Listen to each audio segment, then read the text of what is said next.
Hi friends, welcome to MS Krish academy. మనం గత క్లాసులో 14వ లెసన్ 10th క్లాస్లో భారతదేశ జాతీయోద్యమం, దేశ విభజన, స్వాతంత్ర్యం 1939 నుంచి 1947 అనే టాపిక్ డిస్కస్ చేసుకున్నాం. అలాగే ఈరోజు 15వ టాపిక్ స్వతంత్ర భారత రాజ్యాంగ నిర్మాణం. సో మనము గత క్లాస్లో చెప్పుకున్నది జాతీయ ఉద్యమం ఏ విధంగా జరిగిందనేది, సో తర్వాత రాజ్యాంగ నిర్మాణం ఏ విధంగా ఉంటుందనేది ఈ యొక్క క్లాస్లో మనం డిస్కస్ చేద్దాం. సో 10th క్లాస్లో మనకు గవర్నమెంట్ టెక్స్ట్ బుక్ ప్రకారమే నేను ఎక్స్ప్లెయిన్ చేస్తున్నాను. సో దాంట్లో ఉన్న ప్రతి బిట్టు పోకుండా ఉండాలనే సో బుక్లోనే చూపిస్తూ మీకు చెప్తున్నాను. సో ఇంకా ఎవరైనా ఎంఎస్ క్రిష్ అకాడమీని మీరు సబ్స్క్రైబ్ చేసుకున్నట్టయితే సబ్స్క్రైబ్ చేసుకోండి. సో అదే మాకు పెద్ద గిఫ్ట్. సో మీరు లైక్ కానీ, కామెంట్ కానీ, షేర్ కానీ చేసి మాకు సహకరించండి. అలాగే ఆస్పిరెంట్స్ అందరికి కూడా ఇదందరినీ షేర్ చేయండి. సో లేట్ చేయకుండా వెంటనే మనం టాపిక్లోకి వెళ్ళిపోదాం. స్వతంత్ర భారత రాజ్యాంగ నిర్మాణం. సో ఇక్కడ భారతదేశానికి ఎప్పుడైతే బ్రిటిష్ వాళ్ళు స్వాతంత్రం ఇవ్వాలి అనే ఒక స్థాయికి వచ్చిందో ఉద్యమం, అప్పుడు భారతీయులందరూ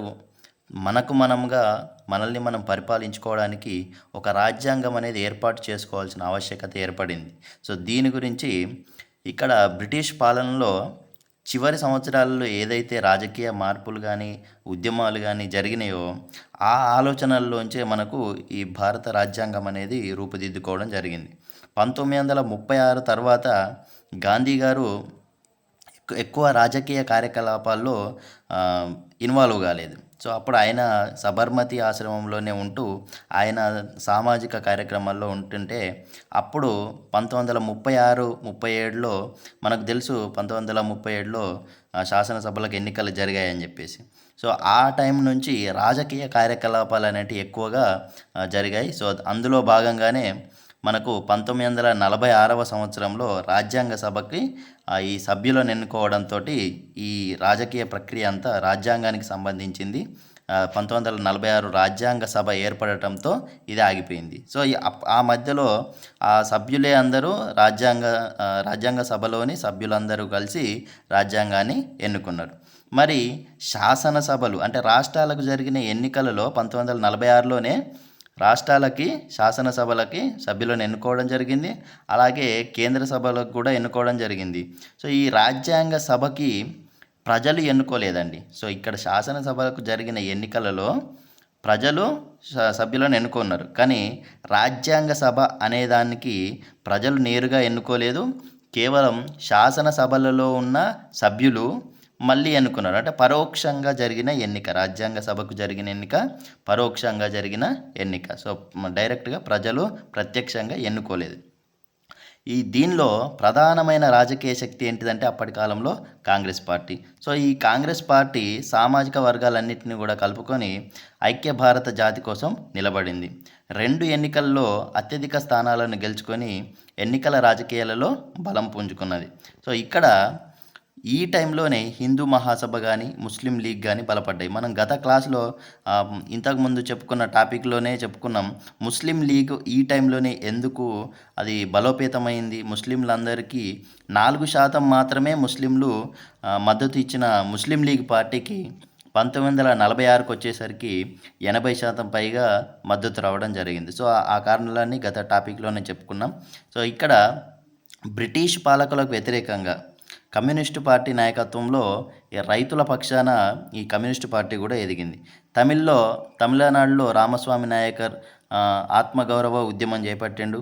అలాగే మహారాష్ట్రలో భాస్కర్ రావు జాదవ్ ఆయన బ్రాహ్మణేతరుల నుంచి ఒక పార్టీ అనేది స్టార్ట్ అయింది. అంటే ఇక్కడ బడుగు బలహీన వర్గాలకు ఎక్కువగా ప్రాధాన్యత ఇవ్వడం కోసం ఈ రామస్వామి నాయకర్ కానీ, లేదా మహారాష్ట్రలో భాస్కర్ రావు జాదవ్ కానీ వీళ్ళు ప్రయత్నించారు. అలాగే బిఆర్ అంబేద్కర్ గారు కూడా ఈ బడుగు బలహీన వర్గాలకు ఒక ముఖ్యమైన నాయకుడిగా ఎదిగారు ఈ కాలంలోనే. ఈ పరిస్థితుల్లో హిందూ నాయకుడు బిఎస్ మూంజే అంటరాని కులాల నాయకులందరితో కలిసి, హిందువులతో కలిసి ఉమ్మడి నియోజకవర్గాలకు ఈ ఎంసి రాజా మరియు బిఎస్ మూంజే ఇద్దరు కలిసి ఒప్పందం పైన సంతకాలు చేశారు. దీంట్లో వైస్రాయ్తో పాటు అప్పుడు బ్రిటిష్ అధికారుల ఒత్తిడి కారణంగా గాంధీజీ మరియు అంబేద్కర్ గారు కూడా 1932లో పూణే ఒప్పందం పైన కూడా సంతకాలు చేశారు. సో ఇక్కడ బడుగు వర్గాల అంశం అనేది మన అప్పటి కాలంలో ఉన్న జాతీయ పరిస్థితుల్లో దీన్ని కూడా మనం పరిగణించాల్సిందే. ఇది చాలా ముఖ్యమైన విషయం అని చెప్పేసి ఈ బడుగు బలహీన వర్గాలను మన రాజకీయాలలో ఇది ఒక ముఖ్యమైన పాయింట్గా మనం చేర్చుకున్నాం. అందుకే ఇప్పుడు రాజకీయాలన్నీ కూడా ఎస్సీలు కానీ ఎస్టీలు ఇట్లా క్యాస్ట్ వైజ్ మేము అణగారిన వర్గాల పక్షాన నిలబడుతున్నామని ఒక సెంటిమెంట్ డైలాగ్ కొట్టడం జరుగుతుంది. సో అప్పుడే ఇది వచ్చిందన్నట్టు. సో ఇక్కడ ఉద్యమంలో భాగంగా ఆలయ ప్రవేశాలు లేకపోవడం కానీ, అంటరాని వాళ్ళు ఉండడం కానీ, జాతీయ ఉద్యమంలో బ్రిటిష్ పాలకుల నుంచి స్వాతంత్రం పొందడానికి జాతీయ రాజకీయాల్లో ఈ నిమ్న వర్గాలు కూడా పాల్గొనేలా ప్రోత్సహించడం జరిగింది. సో బ్రిటిష్ పాలకుల నుంచి స్వాతంత్రం పొందడానికి వీళ్ళందరినీ కూడా బడుగు బలహీన వర్గాలందరినీ కూడా దీంట్లో పాల్గొనేలా చేశారు మన జాతీయ నాయకులు. 1942లో అఖిల భారత షెడ్యూల్డ్ తెగల సమాఖ్య అనే పార్టీని స్థాపించాడు అంబేద్కర్ గారు. సో అంబేద్కర్ గారు అఖిల భారత షెడ్యూల్ తెగల సమాఖ్య అనేదాన్ని స్టార్ట్ చేశారు పార్టీని. సో అక్కడ అదే టైంలో ఎంసి రాజా, గాంధీ గారికి సన్నిహితంగా ఉండే ఎంసి రాజా గారు కూడా ఈ సమైక్యలో చేరిండు. అలాగే సుభాష్ చంద్రబోసు సోదరుడు శరత్ చంద్రబోసు కూడా ఈ ఉద్యమాన్ని, అంటే షెడ్యూల్ తెగల సమాఖ్య గురించి ఉద్యమాన్ని బలపరిచాడు. అంటే కులం అనే అంశం ఇక్కడ ప్రాధాన్యత సంతరించుకున్నది. ఎజెండా అంటే అంబేద్కర్ జాతీయ స్థాయి హోదా గల నాయకుడయ్యాడు. ఎవరికి? ఈ బడుగు షెడ్యూల్డ్ కులాలు తెగలకు సంబంధించి అప్పుడు ఒక పెద్ద లీడర్గా ఎన్నికయ్యాడు అంబేద్కర్. సో ఇక్కడ ఎలాగైతే ఈ బడుగు బలహీన వర్గాలు హిందువులలో ఒక ప్రత్యేకమైన శక్తిగా ఎదిగాయో, అలాగే ముస్లింలు కూడా ఒక ప్రత్యేకమైన శక్తిగా ఎదుగుతున్నారు, అంటే ముస్లిం లీగ్ ఆధ్వర్యంలో. సో ఇక్కడ ఈ రెండు అంశాలు అనేటి ప్రాముఖ్యతను సంతరించుకున్నాయి. ఇలా షెడ్యూల్ కులాలు కానీ, కుల సమస్య కానీ, వీటన్నిటికీ కూడా అంబేద్కర్ సరైన నాయకుడు అని చెప్పేసి అప్పుడున్న సమాజం భావించింది. 1942లో అలహాబాద్లో షెడ్యూల్ కులాలకు ప్రత్యేక రాజకీయ సమావేశం భారతదేశంలో ఒకే దేశం, భారతదేశం అనేది ఒక దేశం కాదని, ఆ దేశం అనేది వివిధ దేశాల సమాహారం, అంటే ఇక్కడ చాలామంది అనేక విభిన్న రకాలైన ప్రజలు నివసిస్తున్నారని చెప్పేసి అంబేద్కర్ ప్రకటించారు 1942లో జరిగిన షెడ్యూల్ కులాల రాజకీయ సమావేశంలో. ఈ షెడ్యూల్ కులాలు తమ గుర్తింపును కలిగి ఉంటాయని కాంగ్రెస్కి, బ్రిటిష్ వారికి అంబేద్కర్ చాటి చెప్పాడు. సో తన రాజకీయ లక్ష్యాలను బలి చేయకుండానే జాతీయ నాయకులతో అంబేద్కర్ వ్యవహరించడం నేర్చుకున్నాడు. సో ఇక్కడ ఆయన లక్ష్యం ఒకటి ఏంటిదంటే షెడ్యూల్ కులాలు కానీ, షెడ్యూల్ జాతుల వాళ్ళకు కానీ సమాన గుర్తింపు అనేది దక్కాలి అని చెప్పేసి. అంబేద్కర్ జాతీయ నాయకుడిగా ఎదిగాడని బడుగు బలహీన వర్గాలకు సరైన ప్రతినిధి అంబేద్కర్ ఒక్కడే అని చెప్పేసి భారతదేశ సెక్రటరీ ఆఫ్ స్టేట్ కూడా అభిప్రాయపడ్డాడు 1943లో. భారతదేశ భవిష్యత్తు రాజ్యాంగం యొక్క మౌలిక అంశాలను చర్చించడానికి 1944లో నవంబర్లో తేజ్ బహదూర్ సప్రు గారి నేతృత్వంలో ఒక సమావేశం జరిగింది. దీనికి అంబేద్కర్ని కూడా ఒక ప్రతినిధిని పంపమని వాళ్ళు కోరారు. సో 1945 మే నాటికి భారతీయుల కోసం భారతీయుల ద్వారా భారతీయుల స్వచ్ఛంద ఆమోదం ద్వారా రాజ్యాంగం రూపుదిద్దుకోవాలి అనే భావనకు అంబేద్కర్ గారు వచ్చారు. అదే సమయంలో కాంగ్రెస్ హిందూ అగ్రకులాల పాలన కోసం కాకుండా భారతదేశ స్వాతంత్రానికి షెడ్యూల్ కులాలు నిలబడతాయి అని ప్రకటించాడు. అంటే షెడ్యూల్ కులాల వారి పక్షాన అంబేద్కర్ ఒక ప్రతినిధిలాగా వ్యవహరించాడు. ఇక్కడ మొత్తం భారతదేశ స్వాతంత్రం కోసం ఈ పాటుపడతాయి తప్ప కాంగ్రెస్ కోసమో లేకపోతే హిందూ అగ్రకులాల వాళ్ళ పాలన కోసం మాత్రం కాదు అని చెప్పేసి ఈయన భావించాడు. సో ఇక్కడ అంబేద్కర్ గారు ప్రజలను రెండు వర్గాలుగా విభజించి చూశాడు. ఏంటిదంటే ఒకటి పాలిత వర్గాలు, రెండవది పాలక వర్గాలు. అంటే ప్రజల్ని సామాజిక న్యాయ శక్తులుగా, ఇతర భారతీయులుగా విభజించాడు. దీంట్లో జాతీయవాద రాజకీయాలతో సంబంధం ఏర్పరచుకుంటూనే అస్తిత్వ బృందాల బలమైన మద్దతుతోని ఈయన తన పోరాటాన్ని తీవ్రతరం చేశాడు. అంటే ఏదైతే సామాజికంగా వెనుకబడి ఉన్నాయో వాళ్ళందరూ కూడా అంబేద్కర్ గారికి సపోర్ట్ చేయడం, అలాగే ఈయన రాజకీయాలలో ఉంటూనే సామాజిక ఉద్యమాలను కూడా బలోపేతం చేసుకుంటూ వెళ్ళాడు అన్నట్టు. ఇలా అంబేద్కర్ గారు బ్రిటిష్ వాళ్ళతోటి మరియు ఇక్కడ మన భారతదేశంలోని జాతీయ నాయకులతోటి ఇద్దరితో కూడా చర్చలు జరుపుతూనే ముస్లిం లీగు, హిందూ మహాసభ వంటి రాజకీయ పార్టీలతో కూడా ఆయన చర్చలు పెడుతూనే మన రాజ్యాంగంలో ఈ బడుగు బలహీన వర్గాలకు కావాల్సినవి పొందడానికి అటువంటి ఆలోచనలన్నీ చర్చలన్నీ చేస్తూ ఉన్నాడు. సో ఈ నేపథ్యంలో రాజ్యాంగ సభను ఏర్పాటు చేయడానికి బ్రిటిష్ పాలకులు ఒప్పుకున్నారు. సో ఎప్పుడైతే మన భారతదేశానికి స్వాతంత్రం ఇవ్వాలనుకున్నారో అప్పటి నుంచి రాజ్యాంగ సభను ఏర్పాటు చేయాలని చెప్పేసి నిర్ణయం తీసుకోవడం జరిగింది.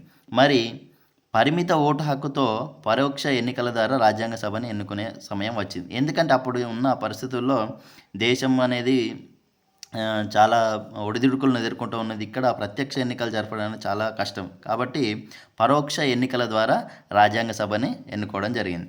అన్ని రాష్ట్రాల నుంచి 296 మందితో రాజ్యాంగ సభ ఏర్పడింది 1946 జూలైలో. 1946 జూలైలో 296 మందితో ఈ రాష్ట్రాల నుంచి ఎన్నికయ్యారు. సో రాష్ట్రాలకు కేటాయించిన ఈ 296 స్థానాల్లో 208 మంది కాంగ్రెస్ నుంచి గెలిచారు. అంటే ఇవి పరోక్ష ఎన్నికలు. శాసనసభల్లో ఎవరికైతే ఎక్కువ ఆధిక్యం ఉంటుందో వాళ్ళ మనుషులే రాజ్యాంగ సభకు కూడా ఎన్నికవుతారు. కాబట్టి అంటే ఇప్పుడు ప్రస్తుతం ఉన్న శాసనసభలు అంటే ఎమ్మెల్యేలు అనుకోండి. సో ఈ ఎమ్మెల్యేలల్లో నుంచి వాళ్ళు ఒక ప్రతినిధిని పంపించారనుకుందాం. మన తెలంగాణ నుంచి ఒక ప్రతినిధి పంపించాం అంటే మన తెలంగాణలో ఉన్న అసెంబ్లీలో ఎవరి ఎమ్మెల్యేలు ఎక్కువ మంది ఉంటే ఆ ఎమ్మెల్యేలు ఎవరిని కోరుకుంటే ఆయనే ప్రతినిధిగా అక్కడికి వెళ్తాడు. కాబట్టి రాష్ట్రాలలో ఎవరు ఆధిక్యంలో ఉన్నారు, ఎక్కువ కాంగ్రెస్ ఉన్నది. కాబట్టి 296 స్థానాల్లో 208 మంది కాంగ్రెస్ నుంచే గెలిచారు. అంతకుముందు 1945 డిసెంబర్లో రాష్ట్రాలకు జరిగిన ఎన్నికల్లో కూడా కాంగ్రెస్ విజయం సాధించింది. కాబట్టే 296లో 208 మంది గెలిచారు. ఈ పరిస్థితుల్లో నెహ్రూ గారు ఒక మాట చెప్పారు. ఈ మన కాంగ్రెస్ పార్టీ అనేది జాతికి అద్దంగా ఉంటాం ఈ రాజ్యాంగ సభలో అని వ్యవహరించారు. సో ఇక్కడ కాంగ్రెస్లో జవహర్లాల్ నెహ్రూ, సర్దార్ పటేల్ గారు, బాబు రాజేంద్ర ప్రసాద్, మౌలానా అబుల్ కలాం ఆజాద్ గారు ఇట్లాంటి గొప్ప గొప్ప నాయకులందరూ కూడా ఈ రాజ్యాంగ సభలో రాజ్యాంగ నిర్మాణంలో ఉన్నారు. ఇలాగే న్యాయ అంశాల్లో అల్లాడి స్వామి అయ్యంగారు కానీ, గోపాలస్వామి అయ్యంగారు కానీ, బిఆర్ అంబేద్కర్ కానీ నిపుణులుగా ఈ రాజ్యాంగ సభ ఏర్పడ్డది.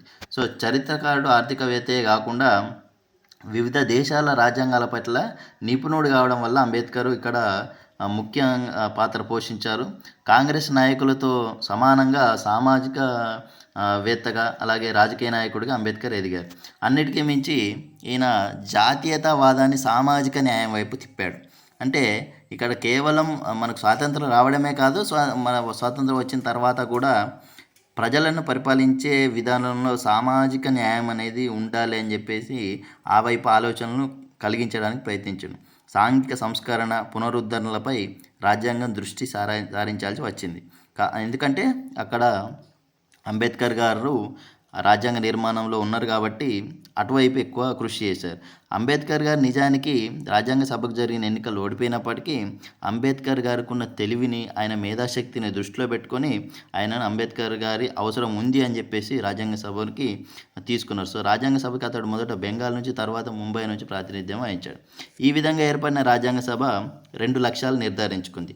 మొదటిది స్వాతంత్రం, స్వేచ్ఛను సాధించడం. రెండవది సామాజిక విప్లవం, అంటే అన్ని రకాల అణచివేతల నుంచి స్వేచ్ఛను సాధించడం.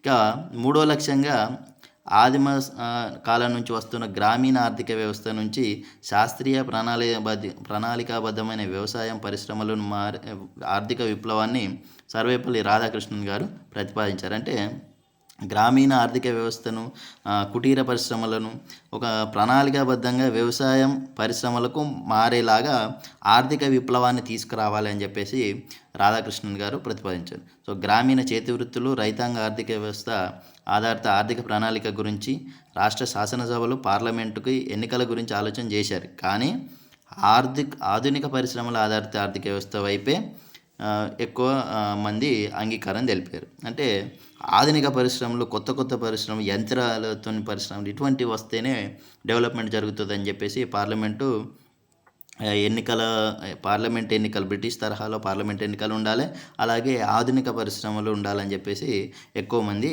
కోరుకున్నారు ఆ రాజ్యాంగ సభలో ఉన్న సభ్యులు.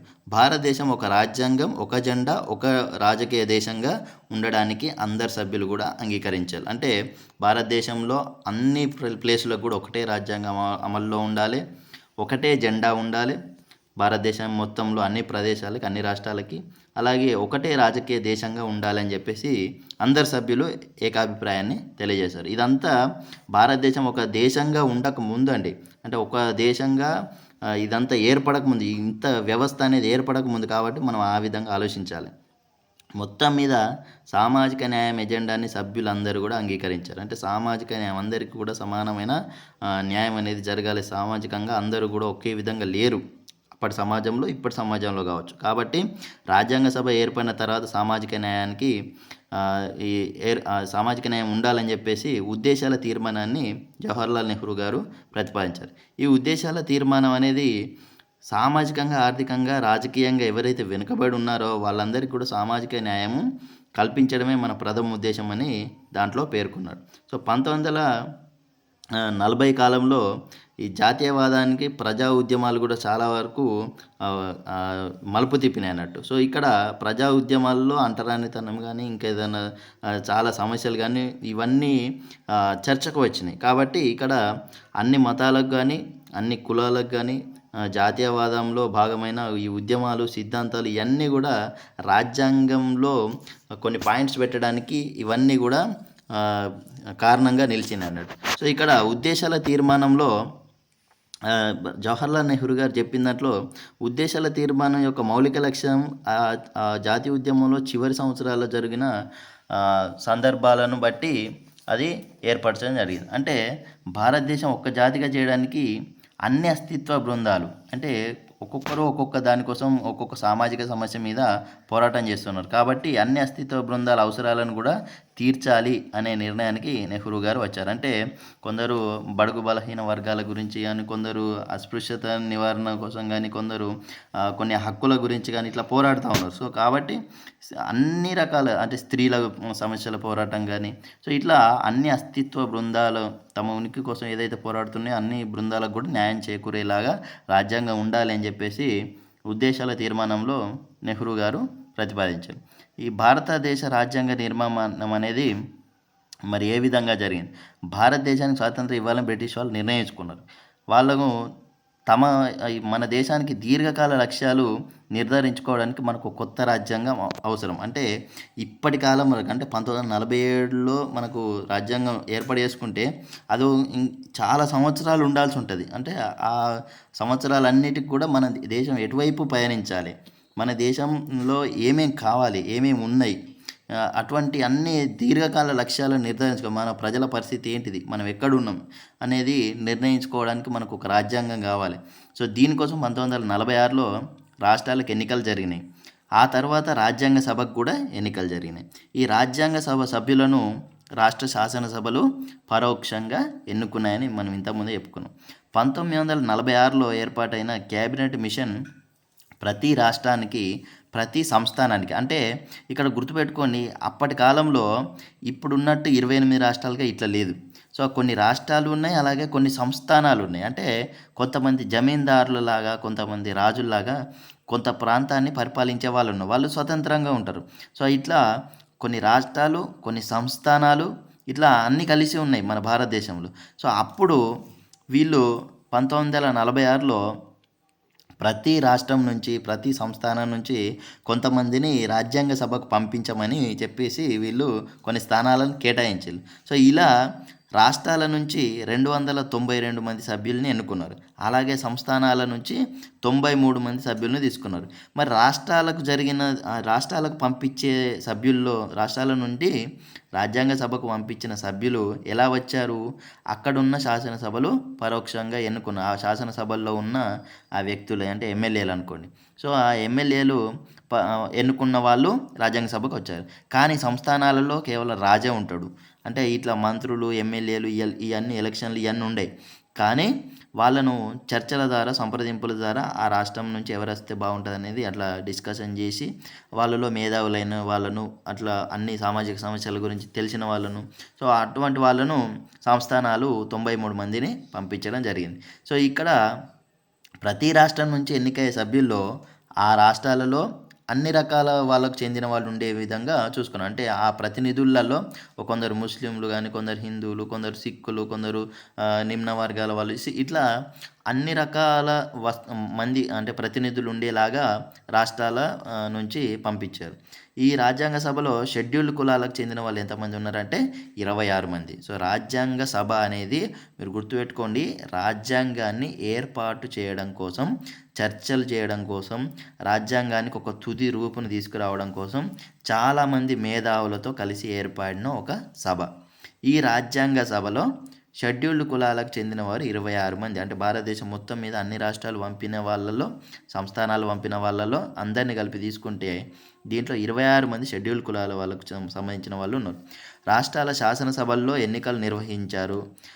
సంస్థానాలనేమో ప్రతినిధులనేమో సంప్రదింపుల ద్వారా తీసుకొచ్చారు.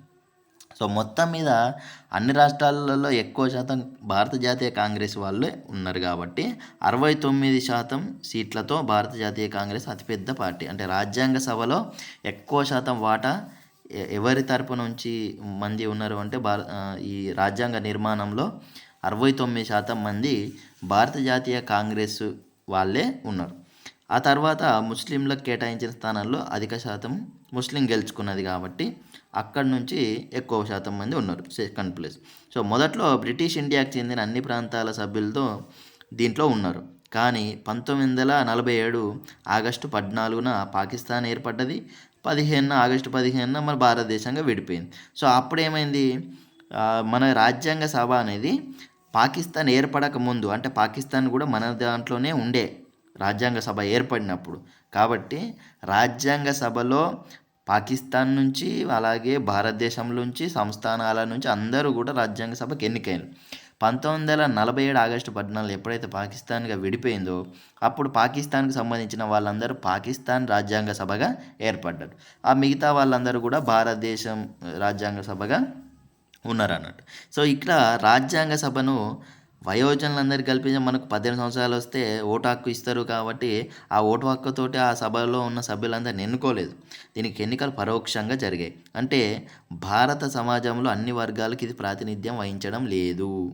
ఇక్కడ మనం ఒక కాన్ఫ్లిక్ట్ అనేది గుర్తుపెట్టుకోవాలి. ఏంటిదంటే ప్రత్యక్షంగా జరిగిన ఎన్నికల్లో అయితే ప్రతి ప్రజలు కూడా వాళ్ళకు ఇష్టమైన ప్రతినిధిని వాళ్ళు పంపించడానికి అవకాశం ఉంటుంది.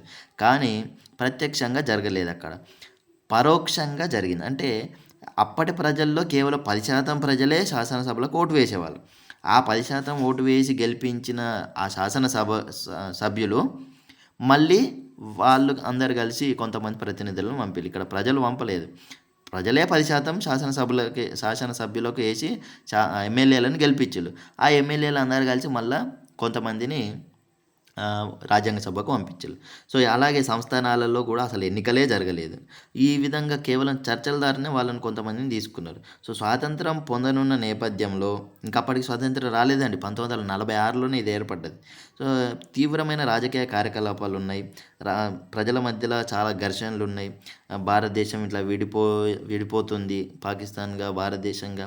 సో ఇన్ని కారణాలు ఉన్నాయి. అక్కడ సంస్థానాలన్నీ కూడా ఇంకా భారతదేశంలో విలీనం కావాలన్నా, పాకిస్తాన్లో విలీనం కావాలన్నా, లేదా స్వతంత్రంగానే ఉండాలా అని వాళ్ళు ఇంకా నిర్ణయించుకోలేదు. కాబట్టి ఇక్కడ ప్రత్యక్ష ఎన్నికలు జరపడం అనేది కష్టం కాబట్టి అందుకనే ప్రత్యక్ష ఎన్నికలు జరపలేదు. కానీ ప్రత్యక్ష ఎన్నికలు జరపకపోయినా అందరి అభిప్రాయాలను తీసుకోవడానికి మాత్రం మన భారత రాజ్యాంగ సభ చాలా వరకు కృషి చేసింది. ఇక్కడ రాజ్యాంగ సభ అందరికీ ప్రాతినిధ్యం వహించకపోయినా 1946 డిసెంబర్ 13న రాజ్యాంగ సభలో జవహర్లాల్ నెహ్రూ గారు ఒక ముఖ్యమైన ప్రకటన చేశాడు. ఏంటంటే మనము భారతదేశానికి ఒక మంచి రాజ్యాంగాన్ని తయారు చేయడానికి మనమందరం ఇక్కడ రాజ్యాంగ సభకు ఎన్నికై వచ్చినాం. సో ఒక్క రాష్ట్రానికి కానీ, లేదా ఒక్క ప్రాంతానికో, లేదా ఒక్క వర్గానికో, ఒక బృందానికో, ఒక రాజకీయ పార్టీకో సంబంధించిన వాళ్ళం కాదు మనం. ఇది 40 కోట్ల మంది జనాభాకు సంబంధించిన విషయం ఇది. ఇక్కడ లేని వాళ్ళు అంటే అన్ని రకాల ప్రజలు కూడా లేరు ఇక్కడ. కానీ మనం అది గుర్తుపెట్టుకోవాలి. ఇక్కడ లేని వాళ్ళను కూడా గుర్తు చేసుకోవడం మన విధి. వాళ్ళకి సంబంధించిన సమస్యలు గానీ, ఇక్కడ ఒక పార్టీ కోసమో, ఒక బృందం కోసమో మనం పని చేయకూడదు. దేశం మొత్తం కోసం మనం ఆలోచన చేయాలి. భారతదేశంలో 40,00,00,000 మంది ప్రజలున్నారు. వాళ్ళందరి సంక్షేమాన్ని దృష్టిలో పెట్టుకోవాలి. మన స్వార్థాలను వదిలిపెట్టాలి. మన పార్టీలకున్న వివాదాలను వదిలిపెట్టాలి. మన ముందున్న అతిపెద్ద సమస్య మన భారతదేశానికి ఒక రాజ్యాంగాన్ని అత్యంత విస్తృతమైనది మరియు సహనశీలమైనది మరియు ప్రభావవంతమైన దాన్ని మనం అందరం కూడా కలిసి ఆలోచించి రూపొందించుకోవాలి. కాబట్టి ఇది అత్యంత బాధ్యతాయుతమైన కార్యక్రమం. కాబట్టి ప్రపంచంలో ఉన్న అందరూ కూడా మనల్ని ఏమనుకోవాలంటే వీళ్ళు సరైన విధంగా ప్రవర్తించారు ఆ సమయంలో భారత రాజ్యాంగాన్ని తయారు చేసేటప్పుడు అని ప్రపంచం అంతా గుర్తుపెట్టుకునేలాగా మనం ఇప్పుడు ప్రవర్తిద్దాం, బాధ్యతాయుతంగా తయారు చేద్దాం మన భారతదేశానికి రాజ్యాంగాన్ని అని చెప్పేసి చాలా గొప్ప మాట చెప్పిండు. సో ఇక్కడ కొంతమంది ఇక్కడ చూడండి, సంప్రదాయానికి తిరిగి వెళ్ళండి, రాష్ట్రాలలో స్వయం ప్రతిపత్తి, అందరికీ ఉద్యోగం, జాతిని ఆధునీకరించండి, జాతీయ సమైక్యతకు ప్రాధాన్యత, సమానత్వం తీసుకురండి. సో ఇట్లా వేరు ప్రజలకి ఒక్కొక్కరికి ఒక్కొక్క రకమైన డిమాండ్ ఉంటుంది. సో అందరి సంక్షేమాన్ని దృష్టిలో పెట్టుకోవాలని చెప్పేసి ఇక్కడ ఉన్నది. సో ఇక్కడ పైన ఇంకొక ఫోటో ఉంది చూడండి. సమానత అంటే ఏంటిది, న్యాయం అంటే ఏంటిదని. ఇక్కడ మొదట ఉన్న బాలుడు, రెండవ ఒక అమ్మాయి ఉన్నది, తర్వాత ఒక బాలుడు ఉన్నాడు. ఇక్కడ ముగ్గురికి సమానమైన ఎత్తుని ఇచ్చారు. అంటే సమానమైన ఎత్తుని ఇవ్వడం వల్ల ఏం జరిగిందండి, ఇక్కడ ఈ అబ్బాయికి అసలు ఆ మ్యాచ్ కనబడతలేదు. అలాగే ఈ అమ్మాయికి కొంతవరకే కనబడుతుంది, సగమే కనబడుతుంది. ఈ అబ్బాయికి పూర్తిగా కనబడ్డది. ఇక్కడ ఈ పెట్టెలు అంటే పెట్టెలు కాదండి. మనం అర్థం చేసుకోవాల్సిన విషయం ఏంటంటే ఇది వారి యొక్క సామాజిక స్థితి. అంటే ఈ యొక్క వ్యక్తి సామాజికంగానో, ఆర్థికంగానో, రాజకీయంగానో ఇతను ఉన్నతుడై ఉండవచ్చు. అలాగే వీళ్ళకు కొద్ది వరకే ఉన్నతం, అంటే ఈమె హైట్ అనేది కొంతవరకు సరిపోతుంది, కానీ వీళ్ళకి సరిపోతలేదు. అంటే ఇక్కడ అన్ని రకాలుగా ఉన్నతులైన వాళ్ళకు ఎక్కువ ఇవ్వకుండా కొత్త వరకే ఉన్న వాళ్ళకి సమానం ఇస్తే వీళ్ళిద్దరు సమానం అవుతారు. అలాగే పూర్తిగా వెనుకబడిన వాళ్ళకి ఇంకొంచెం ఎక్కువ సపోర్ట్ ఇస్తే వీళ్ళందరూ కూడా సమానంగా ఉన్నారు. చూడండి, వీళ్ళందరికీ కూడా ఇక్కడ మ్యాచ్ కనబడుతుంది. అంటే అర్థం ఏంటిది, ఇప్పుడు దీన్ని మనం సింపుల్గా చెప్పుకోవాలంటే రిజర్వేషన్స్ వచ్చినాయి. అందుకే అంటే వీళ్ళు ఆర్థికంగానో, రాజకీయంగానో వీళ్ళు ఉన్నతులుగా ఉన్నారు కాబట్టి వీళ్ళు కొద్దిగా వెనుకబడి ఉన్నారు, వీళ్ళు పూర్తిగా వెనుకబడి ఉన్నారు. కాబట్టి వీళ్ళకి ఎక్కువ రిజర్వేషన్స్ ఇచ్చి వీళ్ళతో పాటు సమానంగా చేద్దాం. సో సమానత అనే పదము, న్యాయం అనే పదానికి ఇక్కడ తేడా చూడండి. వీళ్ళందరికీ సమానంగా ఇవ్వడం వల్ల వీళ్ళందరూ సమానం కావాలి. సో రాజ్యాంగం అనేది అందరికీ సమానంగా సపోర్ట్ ఇవ్వడం కాదు, అందరినీ సమానంగా చేసే విధంగా ఉండేది అని చూపించడానికి ఈ యొక్క చిత్రం అనేది మనకు అర్థం చేస్తుంది. సో అది మనం అర్థం చేసుకోవాల్సిన విషయం. సో ఇక్కడ మనకు భారత రాజ్యాంగం అనేది 1949 నవంబర్ 26వ తేదీన రాజ్యాంగాన్ని రూపొందించి మనకు ఆమోదించారు. ఇక్కడ రాజ్యాంగానికి ముసాయిదా సంఘానికి అధ్యక్షుడు ఎవరు అంటే బిఆర్ అంబేద్కర్. రాజ్యాంగ సభ మొత్తానికి అధ్యక్షుడు బాబు రాజేంద్ర ప్రసాద్. ఆ రాజ్యాంగ సభలో ఒక్కొక్క కమిటీలు ఏర్పాటు చేసారు. కొంతమంది సభ్యులందరినీ కలిపి ఒక్కొక్క కమిటీగా తయారు చేసారు. సో దాంట్లో ముసాయిదా సంఘం అంటే ఈ సభ్యులందరూ సలహా సంఘాలు, ఈ అన్ని సంఘాలు అందరి యొక్క అభిప్రాయాలన్నీ తీసుకుని వాటిలోంచి వీళ్ళు మొత్తం ఎడిటింగ్ చేయాలి. అంటే దాంట్లో ఏది మంచిది, ఏది చెడుది, దాంట్లో ఏం తీసేయాలి, దాంట్లో ఎటువంటి సమస్యలు ఉన్నాయి, ఇలా చాలా వరకు వీళ్ళు తయారు చేసి చర్చించి చాలా సంఘాల యొక్క సలహాలన్నీ తీసుకుంటూ న్యాయపరంగా చిక్కులు లేకుండా పూర్తి దీర్ఘకాలిక లక్ష్యాలన్నిటిని దృష్టిలో పెట్టుకొని వీరు మంచి పాయింట్లన్నిటిని కూడా ఉంచి పనికిరాని అన్నీ తీసివేస్తూ అట్లా చర్చలు చేస్తూ కూడా వాటిని ఒక తుది రూపుకు తీసుకురావాలన్నాడు. దాన్నే ముసాయిదా అంటారు. సో ఈ ముసాయిదా సంఘానికి అధ్యక్షుడు బిఆర్ అంబేద్కర్ గారు. కాబట్టి ఇక్కడ రాజ్యాంగానికి సంబంధించి ముఖ్యమైన అంశాలపై సభలో సుదీర్ఘంగా చర్చించారు. వాటి విస్తృతమైన దిశానిర్దేశాల్లో చాలామంది అభిప్రాయాలు తీసుకున్నారు. సో ఇదంతా జరిగి 1949 నవంబర్ 26వ తేదీన రాజ్యాంగాన్ని ఆమోదించడం జరిగింది. 1949 నవంబర్ 26వ తేదీ. సో నవంబర్ 26నే మనం రాజ్యాంగ దినోత్సవంగా జరుపుకుంటున్నాం. ఇక్కడ 1949 నవంబర్ 26లో ఈ రాజ్యాంగాన్ని రాజ్యాంగ సభలో ఉన్న సభ్యులందరూ కూడా దాన్ని చదివి అదంతా కరెక్టే ఉంది అని చెప్పేసి అందరూ కూడా సంతకాలు చేసి దాన్ని ఆమోదించారు. ఆ తర్వాత ఒక సంవత్సరానికి అంటే 1950 జనవరి 26వ తారీఖు నుంచి మనకు ఈ రాజ్యాంగం అమల్లోకి వచ్చింది. భారత రాజ్యాంగంలో ఈ ముఖ్యమైన అంశాలు అనేటివి ఏ విధంగా రూపుదిద్దుకున్నాయని చెప్పేసి ఇక్కడ కొన్ని చర్చలు ఇవ్వడం జరిగింది. సో ఆ చర్చల ద్వారా మనకు కొంచెం ఈజీగా అర్థమవుతుంది. అంటే రాజ్యాంగం సభ తయారు చేసేటప్పుడు సిచ్యువేషన్ ఎట్లా ఉండేది అని చెప్పేసి మనకు ఒక సింపుల్గా ఒకటి ఇచ్చారు. ఏంటంటే 1948 అంటే ఇది చూడండి మనకు ఇంకా రాజ్యాంగ సభ రాజ్యాంగాన్ని ఆమోదించక ముందు 1949 కంటే ముందు 1948 నవంబర్ 4న గురువారం రోజు ముసాయిదా రాజ్యాంగంని బిఆర్ అంబేద్కర్ గారు దాని గురించి మాట్లాడుతున్నారు. అధ్యక్ష, ముసాయిదా సంఘం తయారు చేసిన ముసాయిదా రాజ్యాంగాన్ని మీ ముందు ఉంచుతున్నాను. సో దీన్ని అందరూ చూసి చూడాల్సిందిగా దీన్ని పరిగణలోకి తీసుకోవాల్సిందిగా నేను ప్రతిపాదిస్తున్నాను. రాజ్యాంగ సభ తీసుకున్న వివిధ నిర్ణయాలకు అనుగుణంగా అలాగే కేంద్రాధికారాల సంఘం, కేంద్ర రాజ్యాంగ సంఘం, రాష్ట్రాల రాజ్యాంగ సంఘం, ప్రాథమిక హక్కులు, అల్పసంఖ్యాక వర్గాలు, గిరిజన ప్రాంతాలు ఈ అన్నింటిపై రాజ్యాంగ సభ ఏర్పాటు చేసిన సలహా సంఘాల యొక్క నివేదికలను తీసుకొని రాజ్యాంగాన్ని తయారు చేసే బాధ్యతను రాజ్యాంగ కమిటీకి అప్పగించారు.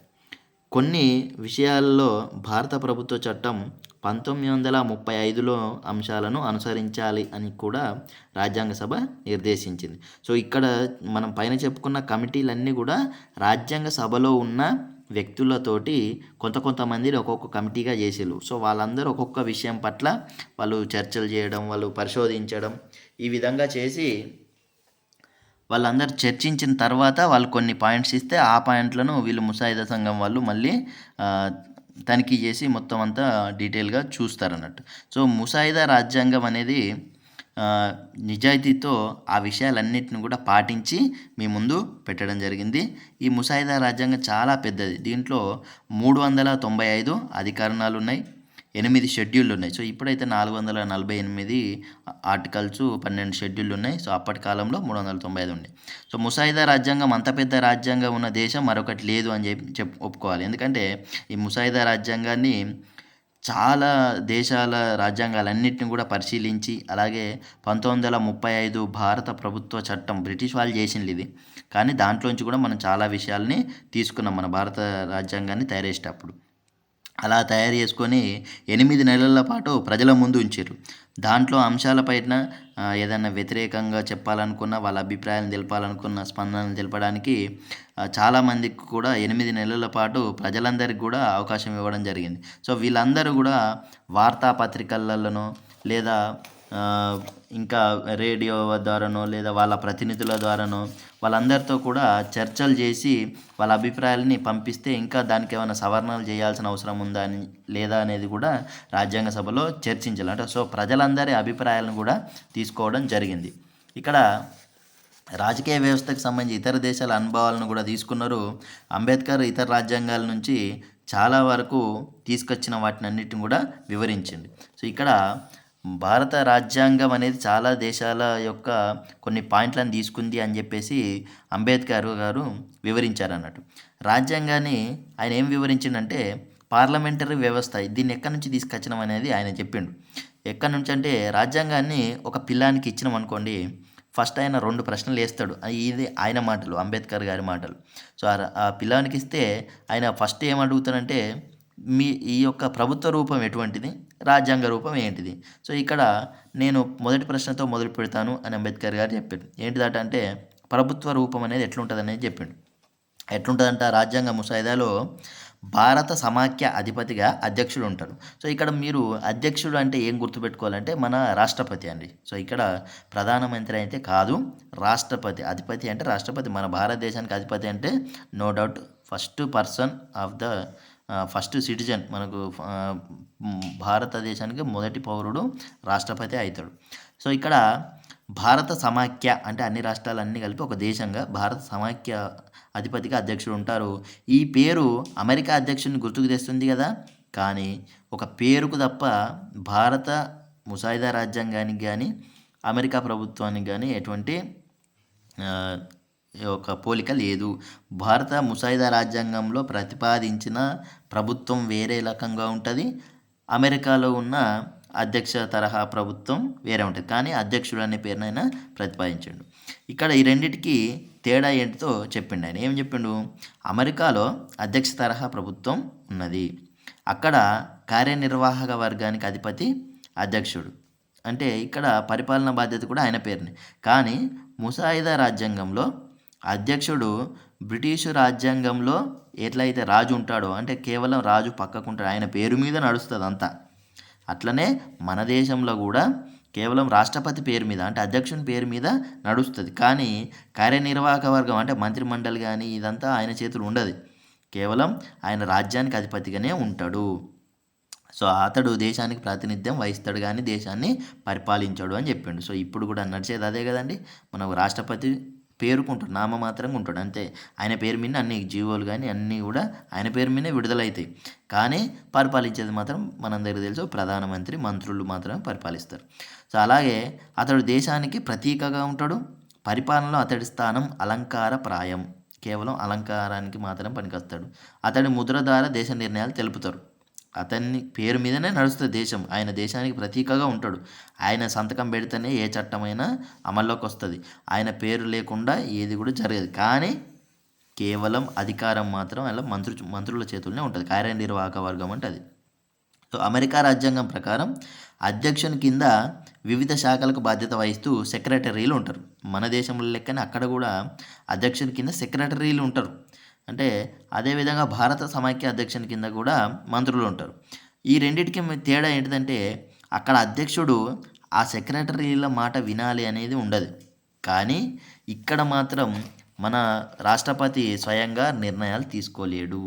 ఈ ప్రధానమంత్రి, మంత్రులు మాత్రమే నిర్ణయాలు తీసుకుంటారు.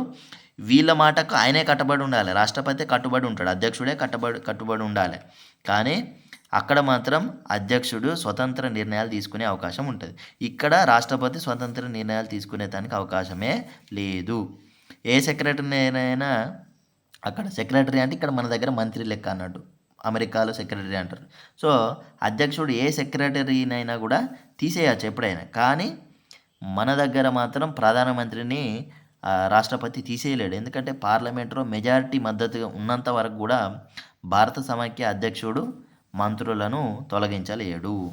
సో ఇది పార్లమెంటరీ వ్యవస్థ రాజ్యాంగంలో ఆ ముసాయిదా రాజ్యాంగం. సో ఇక్కడ ముసాయిదా రాజ్యాంగం అంటే ఇంకా ఆమోదించబడనప్పుడు ఇది. సో ముసాయిదా రాజ్యాంగంలో పేర్కొన్న పార్లమెంటరీ వ్యవస్థ అమెరికాను పోలి ఉన్నది అధ్యక్షుడు అనే పేరుకు మాత్రమే. కానీ దానికి దీనికి చాలా తేడా ఉన్నది అని చెప్పేసి అంబేద్కర్ గారు చెప్పిండు. అట్లనే సమాఖ్య వ్యవస్థ. ఈ సమాఖ్య అంటే ఏంటిదండి? వేర్వేరు రాష్ట్రాలన్నీ కలిపి ఒకటే దేశంగా ఉండడం. అంటే వేర్వేరు సమాఖ్య వాళ్ళకు కొన్ని అధికారాలు ఉంటాయి. వాళ్ళు పరిపాలించుకుంటారు, ఎవరి రాష్ట్రాన్ని వాళ్ళు పరిపాలించుకుంటారు. కానీ ఒకటే దేశం కింద ఉంటారు. ఇది సమాఖ్య వ్యవస్థ.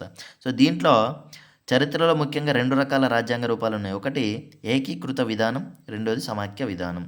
సో ఏకీకృత విధానంలో 2 ముఖ్యమైన అంశాలు ఏంటిదంటే కేంద్రానికి ఎక్కువ అధికారాలు ఉంటాయి. మొత్తం పూర్తి అధికారం కేంద్రం చేతులు ఉంటుంది. కింద ఉన్న ఉపసార్వసత్తాక రాజ్యతంత్రాలు లేకపోవడం. కేంద్ర రాజ్యతంత్రం అంటే కేంద్ర ప్రభుత్వం, ఉపసార్వసత్తాక రాజ్యతంత్రాలు అంటే రాష్ట్ర ప్రభుత్వాలు. సో ఇక్కడ రాష్ట్ర ప్రభుత్వాలకు సర్వసత్తాకత అంటే పూర్తి అధికారం అనేది ఉండదు. ఇది ఏకీకృత రాజ్యాంగంలో ఉండే ముఖ్య లక్షణం. అంటే కేంద్ర ప్రభుత్వాందే పూర్తి అధికారాలు ఎక్కువ ఉంటాయి, రాష్ట్ర ప్రభుత్వాలకు పూర్తి అధికారాలు ఉండేవి. కానీ సమాఖ్య విధానంలో కేంద్రంతో పాటు రాష్ట్రంలో కూడా రాజ్యతంత్రాలు అనేటివి ఉంటాయి, అంటే అధికారాలు ఉంటాయి. వాటికి కేటాయించిన రంగాల్లో ఈ 2 కూడా పూర్తి అధికారాలు ఉంటాయి. అంటే కొన్ని కేంద్రానికి ఎక్కువ అధికారాలు ఉంటాయి, కొన్ని విషయాలలో రాష్ట్రానికి ఎక్కువ అధికారాలు ఉంటాయి. ఈ సమాఖ్య వ్యవస్థ అంటే ద్వంద్వ రాజ్యతంత్రాన్ని ఏర్పాటు చేయడం. అంటే కేంద్రం రాష్ట్రాలతో కూడిన పాలనా విధానం. సో ఇది మన దేశంలో ఇప్పుడు ఉన్నది ఏంటిదంటే ఏకీకృత వ్యవస్థ కాదు, సమాఖ్య విధానం. సో ఇక్కడ ప్రతిపాదించిన ఈ రాజ్యాంగంలో ద్వంద్వ రాజ్యతంత్రం అనేది కేంద్ర ప్రభుత్వం, వాటి పరిధుల్లో రాష్ట్ర ప్రభుత్వాలు ఉంటాయి. ఇప్పుడు మనందరికీ జరిగేది కూడా అదే. రాజ్యాంగం వీటికి కేటాయించే రంగాల్లో అవి అధికారాలను కలిగి ఉంటాయి. సో రాజ్యాంగం కేటాయించినంత వరకు రాష్ట్రాలకు కూడా కొన్ని అధికారాలు ఉంటాయి, కేంద్రానికి కొన్ని విషయాలు అధికారాలు ఉంటాయి. మరి అమెరికా రాజ్యాంగాన్ని ఇది పోలి ఉన్నది. ద్వంద్వ రాజ్యతంత్రమే ఇది కూడా. వాళ్ళది అంతే, మనది అంతే. కానీ వాళ్ళదేమో ఏకీకృతం, మనది మాత్రం సమాఖ్యలో ఉంటుంది. అమెరికా రాజ్యతంత్రం కూడా ద్వంద్వమే. కానీ ఒకదాన్ని ఫెడరల్ ప్రభుత్వం అంటారు, రెండవ దాన్ని రాష్ట్ర ప్రభుత్వం అంటారు. ఫెడరల్ అంటే మన దగ్గర కేంద్ర ప్రభుత్వం లెక్క. సో మనది కేంద్ర ప్రభుత్వం, రాష్ట్ర ప్రభుత్వాల మాదిరి అన్నమాట. అమెరికా రాజ్యాంగం ప్రకారం ఫెడరల్ ప్రభుత్వం కేవలం రాష్ట్రాల కూటమి కాదు. అలాగే రాష్ట్రాల పాలనాంగాలు ఫెడరల్ ప్రభుత్వం యొక్క శాఖలు కాదు. అంటే కేంద్ర ప్రభుత్వం అనేది అక్కడ ఉంటుంది. కేంద్ర ప్రభుత్వంలో రాష్ట్రాల కూటమి కాదు అది. కానీ అలాగే రాష్ట్రాలన్నీ పరిపాలించేది కూడా కేంద్ర ప్రభుత్వం కాదు. ఇదే విధంగా ముసాయిదా రాజ్యాంగంలో మన దగ్గర కూడా సేమ్ అట్లనే భారతదేశం అనేది రాజ్యాంగం అనేది కేవలం రాష్ట్రాల కూటమి కాదు. రాష్ట్ర పాలనా విభాగాలు కూడా కేంద్ర ప్రభుత్వ శాఖలు కావు. ఎందుకంటే డైరెక్ట్ రిక్రూట్మెంట్లు మొత్తం ప్రభుత్వ శాఖలన్నింటినీ కేంద్ర ప్రభుత్వం చేయట్లేదు మన దగ్గర కూడా. సో కేంద్రం అనేది రాష్ట్ర పాలనా విభాగాలను పరిపాలించేది. భారతదేశం అమెరికా రాజ్యాంగాల మధ్య పోలిక మాత్రం ఇక్కడ ఉన్నది. అంటే రెండు కూడా కేంద్ర ప్రభుత్వం, రాష్ట్ర ప్రభుత్వాల్లాగా ఉంటాయి. కానీ తేడాలు మాత్రం ఉన్నాయి. ప్రతిపాదించిన భారత రాజ్యాంగంలో ఒకే పౌరసత్వంతో ఉండే ద్వంద్వ రాజ్యతంత్రం. మన దేశంలో తెలంగాణ ఉంటే నేను తెలంగాణని, ఏపీలో ఉంటే నేను ఆంధ్రుణ్ణి, లేకపోతే మహారాష్ట్రలో ఉంటే నేను మరాఠా వాడిని అని చెప్పుకునే దానికి సపరేట్ పౌరసత్వాలు అనేటివి ఉండవు. పౌరసత్వం అంటే నీది ఏ దేశం అంటే మనం అందరం భారతదేశం అంటాం. మహారాష్ట్రకు పోతే వాళ్ళు కూడా భారతీయుని అని అంటారు. సో ఎక్కడికి పోయినా కూడా నేను భారతీయుని అని చెప్పుకుంటారు. కాబట్టి భారతదేశం మొత్తంలో ఎక్కడికి పోయినా కూడా ఒకటే పౌరసత్వం ఉంటుంది. వాళ్ళందరికీ కూడా ఒకే రకమైన రూల్స్ ఉంటాయి. ఈ రాష్ట్రాల పౌరసత్వం అనేది ఉండదు సపరేట్గా. ప్రతి భారతీయుడు ఏ రాష్ట్రంలో ఉన్నా ఒకే రకమైన పౌరసత్వాన్ని కలిగి ఉంటాడు. కానీ అమెరికాలో ఆ విధంగా ఉండదు. మన దేశంలో మాదిరిగా ఉండదు. భారత సమాఖ్య వ్యవస్థలో ఉన్న మరో ప్రత్యేకమైన అంశం సమాఖ్య వ్యవస్థలకు భిన్నంగా ఉంటుంది. ఏంటిదంటే అధికార పంపిణీ. అంటే కేంద్రానికి రాష్ట్రాలకు కొన్ని అధికారాలను పంచిండ్లు. ప్రత్యేక శాసనం మరియు కార్యనిర్వాహక, న్యాయ అధికారాలు ద్వంద్వ రాజ్యతంత్రాలతో ఉంటాయి. సమాఖ్య వ్యవస్థలో భిన్నమైన చట్టాలు, పరిపాలన, న్యాయరక్షణ ఉంటే ఈ వైవిధ్యత అనేది ఉంటుంది. కానీ స్థానిక పరిస్థితులు, స్థానిక అవసరాలకు అనుగుణంగా ప్రభుత్వ అధికారాలను మార్చుకునే ప్రయత్నం అనేది దీంట్లో జరిగింది. ఒక స్థాయిని ఈ వైవిధ్యత దాటితే, అంటే ఒక రాష్ట్రానికి మరొక రాష్ట్రానికి ఈ రూల్స్లో తేడాలు ఉన్నాయనుకోండి, అప్పుడు చాలా ప్రాబ్లం అయిపోతుంది. ఎందుకంటే ఇక్కడ పనిచేసిన రూల్ అక్కడ పనిచేయదు, అక్కడ పనిచేసిన రూల్ ఇక్కడ పనిచేస్తుంది. మరి ఇప్పుడు మనం భారతదేశంలో గుజరాత్లో ఉన్నామనుకోండి. గుజరాత్ నుంచి మనం ఏదో పని కోసము ఉత్తరప్రదేశ్కి వెళ్ళి బతుకుతున్నాం. సో గుజరాత్లో ఉన్న చట్టం అక్కడ లేకపోతే మనం తప్పులు చేసిన వాళ్ళం అవుతాం. కాబట్టి ఈ వైవిధ్యత అనేది ఎక్కువ ఉండకూడదు. అంటే వివాహానికి సంబంధించినవి కానీ, విడాకులు కానీ, ఆస్తులు కానీ, వారసత్వం కానీ, కుటుంబ సంబంధాలు కానీ, ఒప్పందాలు కానీ, నేరాలు కానీ, తూనికలు కానీ, కొలతలు, బిల్లులు, చెక్కులు, బ్యాంకింగు, వాణిజ్యం, ఇలా న్యాయం, ఈ విధంగా అనేక రకాల విషయాల్లో అన్నింటికీ ఒకే రకంగా ఉండాలి. 20 రాష్ట్రాలు ఉంటే 20 రకాల చట్టాలు ఉన్నాయనుకోండి, అప్పుడు ఇక మన పరిస్థితి ఏ విధంగా ఉంటుంది? ఒకటే దేశంలో వండుకుంటా వేరు రకాలుగా ఉంటే చాలా ఘోరంగా ఉంటుంది. కాబట్టి మనం అందరికి కూడా కొన్ని విషయాల్లో మాత్రం ఖచ్చితంగా ఒకే రకమైన సారూప్యత అనేది ఉండాలని చెప్పేసి మన ముసాయిదా రాజ్యాంగం ప్రయత్నించింది.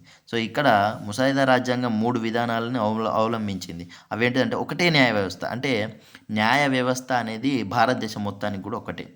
ఎక్కడికి పోయినా అదే రూల్ ఉంటుంది, ఎక్కడికి పోయినా అదే శిక్ష ఉంటుంది. కాబట్టి సో ఇది మనకు సమాఖ్యలో చాలా గొప్ప విషయం. అలాగే పౌర నేర అంశాల మౌలిక చట్టాల్లో సారూప్యత.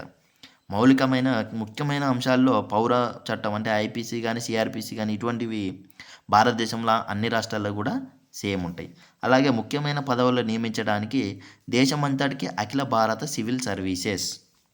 సో ఇప్పుడు మన భారతదేశం ఇన్ని రకాల కార్యనిర్వాహక శాఖలన్నీ, ప్రభుత్వ పరిపాలన యంత్రాంగాలన్నీ నడుస్తున్నాయి.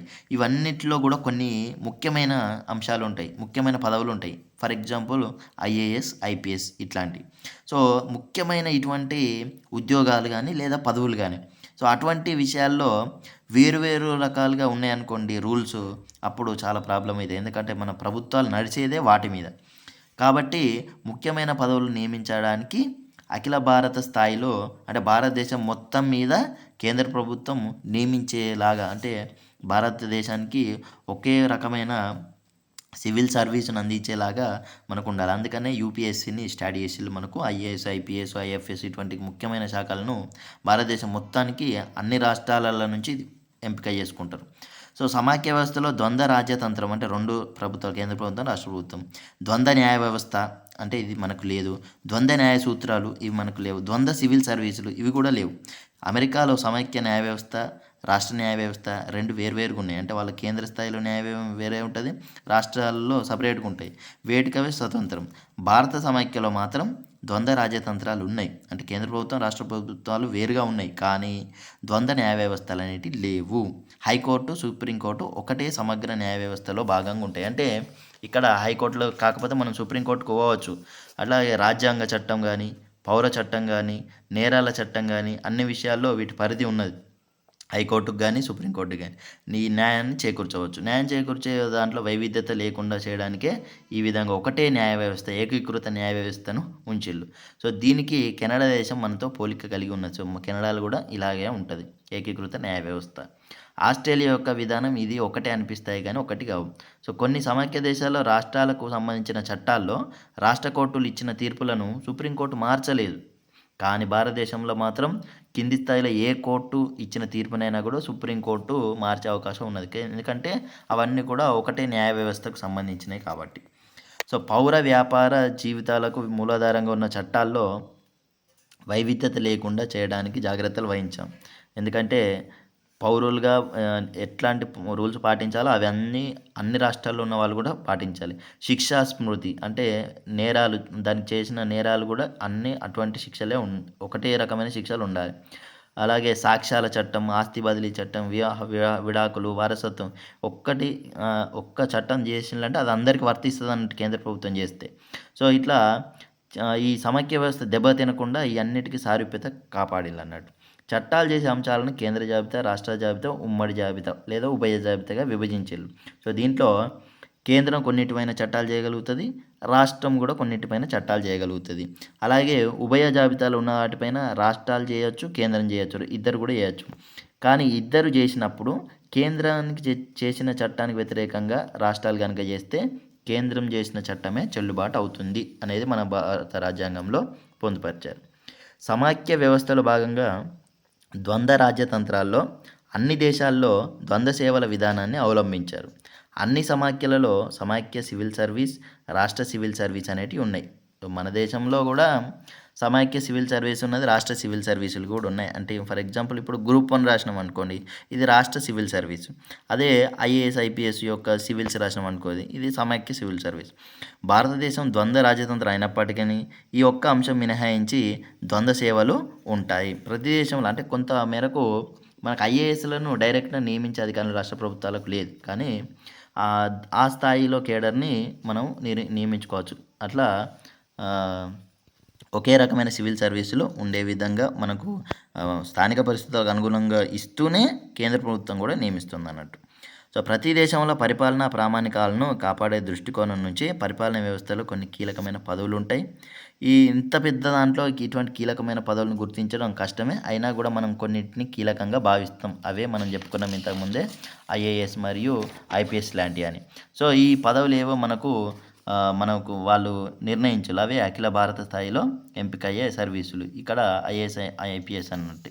సో ఈ పదవులను మనం కేంద్ర రాష్ట్ర ప్రభుత్వాల్లో ముఖ్యమైన పదవులకు ఈ యూపీఎస్సీ ద్వారా, పబ్లిక్ సర్వీస్ కమిషన్ ద్వారా నియామకం జరుగుతుందని చెప్పేసి అంబేద్కర్ గారు చెప్పారు. సో ఇక్కడ ఇదంతా అంబేద్కర్ గారు వివరించిందండి, ఎట్లా తీసుకున్నాం, ఇటువంటి ముఖ్య విషయాలను ఎట్లా తీసుకున్నాం అనేది ఎట్లున్నాయి అనేది చెప్పడం జరిగింది. మరి రాజ్యాంగ సభలో చర్చల్లో మరి ఏమైనా విమర్శలు ఉన్నాయా? వీళ్ళు పెట్టిన అన్నింటినీ అందరు యాక్సెప్ట్ చేస్తారా? రాజ్యాంగ సభలో ఉన్న వాళ్ళందరూ యాక్సెప్ట్ చేస్తారా? చర్చ అన్న తర్వాత అటు మాట్లాడతారు, ఇటు మాట్లాడతారు. కాబట్టి రాజ్యాంగ ముసాయిదా రాజ్యాంగం వీళ్ళు తయారు చేసి పెట్టిల్లు కదా ముందట. సో ముసాయిదా రాజ్యాంగం పైన కొంతమంది మాట్లాడిల్లు. వాళ్ళు ఏం మాట్లాడిల్లు అనేది చూద్దాం.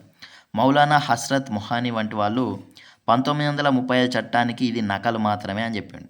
1935లో భారత ప్రభుత్వ చట్టానికి ఇది నకలు లాంటిది అని మౌలానా హస్రత్ మొహానీ అనే ఆయన చెప్పాడు. స్వాతంత్ర పోరాట సమయంలో భారతదేశానికి ఈ క్యాబినెట్ మిషన్ వచ్చింది. అప్పుడు భారత జాతీయ కాంగ్రెస్ రాజకీయ బృందాలు వయోజన వయోజనులందరికీ ఓటు హక్కును కోరుతూ ఈ 1930 చట్టాన్ని వ్యతిరేకించిండ్రు కదా. మరి అప్పుడు వ్యతిరేకించిన వాళ్ళు ఇప్పుడు ఈ వయోజన ఓటు హక్కు లేకుండా రాజ్యాంగ సభను ఏర్పాటు చేసిండ్రు. మరి ఈ రాజ్యాంగ సభను ఏర్పాటు చేసి అందరికీ ప్రాతినిధ్యం వహిస్తోంది ఇది అని ఎట్లా చెప్పగలుగుతారు అని ఆయన వాదించడం జరిగింది. ఎవరు దామోదర స్వరూప్ సేత్ అంటూ వాళ్ళ లాంటి వాళ్ళు కూడా ముసాయిదా రాజ్యాంగం నుంచి సోవియట్ యూనియన్ అంటే అప్పుడు రష్యా అన్నట్టు ఇప్పుడు. సో ఆ దాని నుంచి ఏం తీసుకోలేదు కదా మనము. భారతదేశంలో గ్రామాలు చాలా కీలకం కదా, మరి వాటి గురించి ఏం చెప్పలేదు కదా అని చెప్పేసి వాళ్ళు కూడా విమర్శించారు. సో ఇక్కడ దామోదర్ స్వరూప్ సేత్ అన్నట్టయిన అయ్యా మన భారత గణతంత్రం స్వయం ప్రతిపత్తి గల చిన్న చిన్న గణతంత్ర సమైక్యగా ఉండాల్సింది. అంటే స్వయంగా వాళ్ళకు వాళ్ళే పూర్తి అధికారాలతో కలిగిన చిన్న చిన్న రాష్ట్రాలుగా ఉంటేనే బాగుంటుంది కదా అని ఆయన అనుకున్నాడు అన్నట్టు. సో ఈ విధమైన సమైక్యలో కేంద్రీకరణకు అంబేద్కర్ గారు ఇంత ప్రాముఖ్యత ఇవ్వాల్సిన అవసరం లేదు. కేంద్రీకరణ మంచిదే కానీ అధికారాలన్నీ ఒకటే చోట అంటే కేంద్ర ప్రభుత్వానికి ఎక్కువ అధికారాలు ఇవ్వడం అంత మంచిది కాదు అని చెప్పేసి ఈయన చెప్తున్నాడు. మహాత్మా గాంధీ తన జీవితకాలం అంతా చెప్పిన అధికారాన్ని మరీ కేంద్రీకరిస్తే అది నిరంకుశంగా మారుతుందని, మనం ఫాసిజానికి వ్యతిరేకంగా అంటే ఇటలీలో ముసోలిని స్థాపించింది కదా, సో ఫాసిజానికి వ్యతిరేకంగా మనం పోరాడుతున్నాం. ఆ అధికారం అనేది ఒక్కరి చేతిలో ఉండకూడదు, అది ఎందుకంటే నిరంకుశం అయిన వాళ్ళు తయారవుతారు అని చెప్పేసి మనం పోరాడుతున్నామని చెప్పుకుంటూనే మళ్ళీ ఫాసిజం వైపుకే అడుగేసినట్టు అవుతుంది ఇలా కేంద్ర ప్రభుత్వానికి ఎక్కువ అధికారాలు ఇస్తే అని చెప్పేసి ఆయన చెప్పిండు అన్నట్టు. ఎవరు? దామోదర స్వరూప్ సేత్. అలాగే మరి ప్రాథమిక హక్కులపైన చర్చలు జరిగినాయి. సో అక్కడ ఏం జరిగిందో చూద్దాం. అక్కడ రాజేంద్ర ప్రసాద్ గారు సమావేశంలో ఉన్నారు అధ్యక్షునిగా.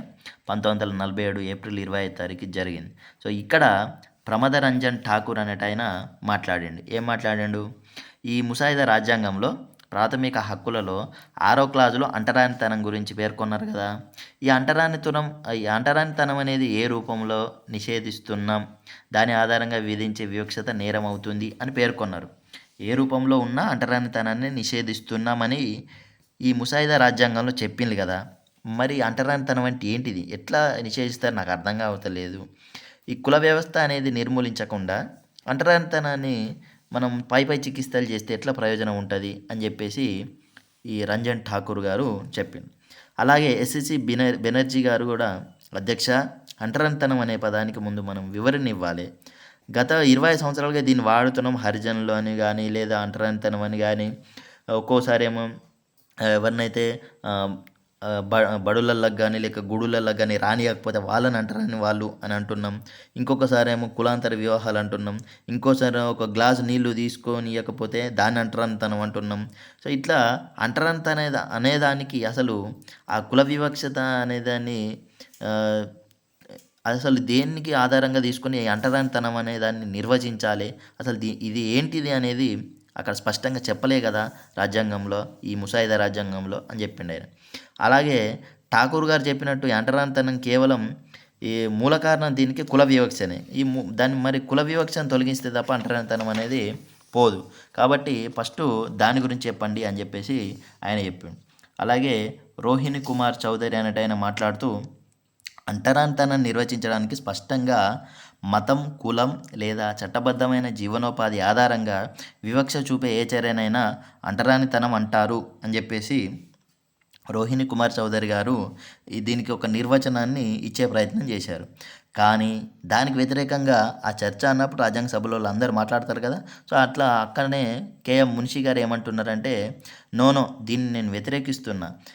ఈ రకమైన నిర్వచనాన్ని కన్నా ఆమోదిస్తే పుట్టిన ఊరు, కులము, లింగము దీని ద్వారా చూపే వివక్షను కూడా అంటరానితనంగా అనుకుంటారు కదా.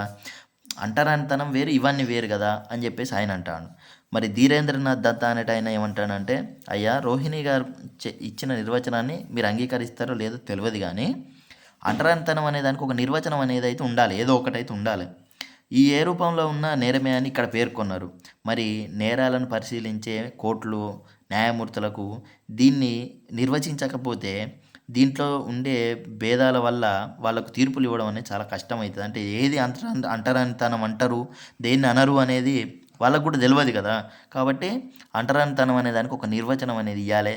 అలాగే న్యాయస్థానాలు సరైన శిక్ష విధించేలాగా అంటరానితనం అనే పదాన్ని ఈ సభ నిర్వచిస్తే బాగుంటుంది అని చెప్పేసి చెప్పిండు అన్నట్టు. సో ఇక్కడ ధీరేంద్రనాథ్ దత్తా గారు ఈ విధంగా అన్నాడు. సో ఇక్కడ లాస్ట్కి ఏం చేసిల్లంటే వీళ్ళందరూ చర్చించి లాస్ట్కి ఒక కొలిక్కి రాకపోయేసరికి రాజ్యాంగంలో అంటరానితనానికి నిర్వచనం ఇవ్వకూడదు అని, భవిష్యత్తులో అవసరమైన చట్టాలు చేసుకునే బాధ్యత శాసనసభకు వదిలివేద్దాం అని చెప్పేసి నిర్ణయం తీసుకోండి. సో అంటరానితనం అనే పదానికి వాళ్ళు నిర్వచనం ఇవ్వలేదు. రాజ్యాంగంలో సామాజిక నిర్మాణం గురించి ఏ విధంగా పేర్కొన్నారంటే, భారత రాజ్యాంగ నిర్మాతలు ఇవన్నీ ఆర్థిక దోపిడీలను, అన్యాయము, అసమానతలు ఇటువంటి ఏమి లేకుండా భారతీయ సమాజం ఉండాలని, ఇవన్నిటికీ ఈ వలస పాలకుల వల్ల ఇవన్నిటికీ గురయ్యిందని చెప్పేసి వాళ్ళు భావించారు. కాబట్టి నెహ్రూ గారు ఏమంటున్నారంటే, రాజకీయ సామాజిక నిర్మాణాన్ని తిరస్కరించి, అంటే ఇప్పుడు ఉన్నదాన్ని తిరస్కరించి, అప్పటి పరిస్థితులను తిరస్కరించి ముందుకు కదులుతూ తనకు తాను కొత్త వస్త్రాలను రూపొందించుకుంటున్న దేశానికి రాజ్యాంగ సభ ప్రాతినిధ్యం వహిస్తోంది. అంటే కొత్త వస్త్రాలు అంటే పాత వాటినన్నిటిని వదిలించుకొని కొత్తగా తనను తాను రూపుదిద్దుకునే భారతదేశానికి ఈ రాజ్యాంగ సభ ప్రాతినిధ్యం వహిస్తుంది అని చెప్పేసి జవహర్లాల్ నెహ్రూ గారు పేర్కొనడం జరిగింది. సో ఇక్కడ అప్పటి కాలంలో ద స్టేట్స్మ్యాన్ అనే పత్రికలో వచ్చిన న్యూస్ పేపర్ని చూడండి. ఇక్కడ India emerges as republic today of significance to people says Nehru, call for unity and tolerance, offer friendship to all nations. ఇక్కడ ఇండోనేషియా అధ్యక్షుడు డాక్టర్ సుకర్నో గారు addresses Indian MPs congratulations on birth of new republic అని చెప్పేసి congratulations చెప్తున్నారు అప్పుడు Indonesia అధ్యక్షుడు doctor సుకర్నో. So ఇక్కడ సామాజిక మార్పుకు దోహదం చేసే అనేక అంశాలు రాజ్యాంగాలు ఉన్నాయి. మరి అంటరానితనాన్ని నిషేధించడం గురించి కూడా మీరు విన్నారు కదా. సో షెడ్యూల్ కులాలు, షెడ్యూల్ తెగలకు సంబంధించిన వాళ్ళకు రిజర్వేషన్లు కల్పించారు అందుకనే. అలాగే ఓటు హక్కుకు సరైన అర్థాన్ని ఇవ్వాలంటే ఈ అన్యాయాలన్నింటినీ కూడా రూపుమాపాలి. సమానత్వ హక్కు ఇస్తే సరిపోదని వాళ్ళ ప్రయోజనాలు ప్రోత్సహించడానికి ప్రత్యేకమైన రాజ్యాంగంలో చర్యలు కూడా తీసుకున్నారు. అంటే వాటిని కాపాడాలంటే వాటికి మరికొన్ని చర్యలు అవసరం అని చెప్పేసి ఎస్సీ ఎస్టీ వాళ్ళందరికీ కూడా శాసనసభల్లో రిజర్వేషన్లు కూడా ఇచ్చారు. అందుకే మనకు కొన్ని ఎమ్మెల్యే స్థానాల్లో రిజర్వ్ సీట్లు అంటారు. అంటే వాటిలో కేవలం ఎస్సీలే అక్కడ పోటీ చేయాలి, ఎస్టీలే పోటీ చేయాలి అనేది ఉంటుంది. ఫర్ ఎగ్జాంపుల్ బెల్లంపల్లి, చెన్నూరు ఇటువంటివి ఎస్సీ రిజర్వ్ కేటగిరీస్ ఉన్నాయి కదా. సో అక్కడ ఆ వర్గాలకు సంబంధించిన వాళ్ళే పోటీ చేయాలి శాసనసభల్లో అన్నది ఇటువంటి అనేటి రాజ్యాంగంలో కల్పించడం జరిగింది. రాజ్యాంగంలో ప్రభుత్వ విధానాలకు ఆదేశిక సూత్రాలు అనేటివి ఉన్నాయి. అంటే ప్రభుత్వాలు మంచిగా ఎట్లా ఉండాలి అనేది ఆదేశిక సూత్రాల్లో మంచి మంచి పాయింట్లు ఉంటాయి అన్నట్టు. సో అట్లా సామాజిక నిర్మాణ సాధనలో ఒక ముఖ్యమైన అంశం అల్పసంఖ్యాక వర్గాల హక్కులు. సో ఇక్కడ మైనారిటీలు అన్నట్టు, అల్పసంఖ్యాకులు అంటే మైనారిటీలు. సో మైనారిటీలకు ఎందుకు హక్కులు కల్పించాలి అనే దానికి వీళ్ళ కాలంలో ఒకటి మంచి ఇన్సిడెంట్ జరిగింది. ఏంటంటే రెండవ ప్రపంచ యుద్ధం అప్పుడు హిట్లర్ ఉన్నాడు జర్మనీలో. ఆయన జర్మన్ జాతిని అత్యున్నతమైనదిగా భావించేవాడు. అక్కడ జర్మన్ జాతికి యూదుల వలన ఎక్కువ ప్రమాదం ఉంది. యూదులు అనేటవాళ్ళు అల్పసంఖ్యాలు, మైనారిటీ వాళ్ళు. కానీ యూదులందరినీ కూడా అణిచివేసేయాలి అని చెప్పేసి ఆయనకు ఎందుకంటే ఆయన చిన్నప్పుడు కొన్ని అవమానాలు ఎదుర్కొన్నాడు. సో ఆ యూదులను అణిచివేసే అనుభవం ఈ రాజ్యాంగ నిర్మాతలందరికీ కూడా తెలుసు. ఎందుకంటే వాళ్ళ కాలంలో జరుగుతూ ఉన్నది, అప్పుడే జరిగింది కాబట్టి. సో యూదులందరినీ కూడా ఊచకోత కోసిండు నాజీ హిట్లర్ జర్మనీలో. కాబట్టి మెజారిటీ వాళ్లకు అభిప్రాయాలకు అనుకూలంగా ఉండకూడదు, అందరికీ సమానంగా ఉండాలని చెప్పేసి మైనార్టీలకు కొన్ని రక్షణలు కల్పించాలని చెప్పేసి కూడా వీళ్ళు ఆలోచించారు. సో ఇక్కడ మతపరంగా అల్పసంఖ్యాక వర్గాల వాళ్ళకు కూడా సొంతంగా విద్యా సంస్థలు ఏర్పాటు చేసుకునే హక్కును, అలాగే ప్రభుత్వం వాళ్ళకు నిధులు కేటాయించే అవకాశం, ఇటువంటి అన్నిటిని కూడా ఈ రాజ్యాంగంలో పొందుపరచడం జరిగింది. ఎందుకంటే వాళ్ళకి అప్పుడు జరిగిన సంఘటనలు అనేటివి వాళ్ళ దృష్టిలో ఉన్నాయి కాబట్టి ఇటువంటి అన్నిటి గురించి కూడా ఆలోచించగలిగారు. అలాగే ప్రస్తుత రాజ్యాంగం మరి ఎలా ఉన్నది? చట్టాలు అప్పుడప్పుడు సవరించాల్సిన అవసరం ఏర్పడుతుందని రాజ్యాంగ నిర్మాతలు గుర్తించారు. ఎందుకంటే ఎన్నో ఏళ్ళ క్రితం తయారు చేసిన దానికి మళ్ళీ సవరణలు అనేటివి అనివార్యమవుతాయి. ఎందుకంటే పరిస్థితులు మారుతూ ఉంటాయి. తర్వాత రాజ్యాంగాన్ని కూడా సవరించుకోవచ్చని వాళ్ళు కూడా గుర్తించిళ్ళు. సో శాసనసభల్లో సగం కంటే ఎక్కువ మంది ఆమోదంతో తరచుగా చట్టాలను చేయవచ్చు. అయితే రాజ్యాంగంలోని అధికరణాలను సవరణను పార్లమెంటు మాత్రమే చేపట్టాలి. రాజ్యాంగాన్ని మార్చే హక్కు మన ప్రభుత్వాలకు లేదు. పార్లమెంటు మాత్రమే రాజ్యాంగ సవరణ చేయాలి.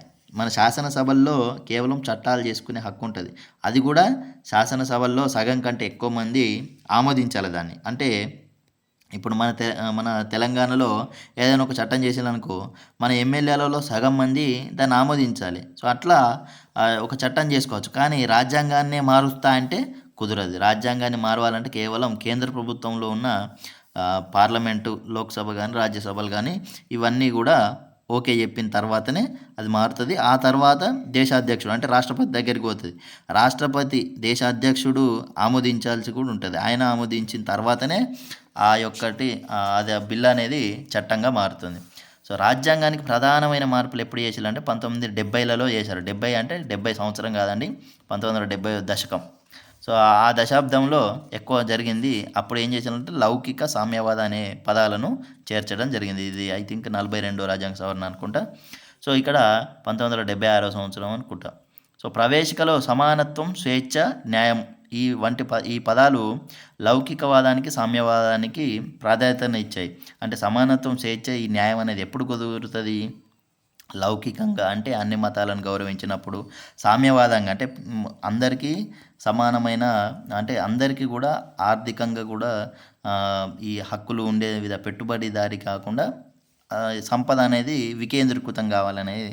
ఇటువంటిది ఈ పదాలు లేకపోతే వాటికి విలువ లేదు. కాబట్టి సమానత్వం, స్వేచ్ఛ, న్యాయం పొందాలంటే లౌకిక, సామ్యవాద అనే పదాలను కూడా చేర్చడం జరిగింది. సో భారత రాజ్యాంగంలో రెండో ముఖ్యమైన ఘట్టం ఎప్పుడు వచ్చిందంటే కేశవానంద భారతి కేసు.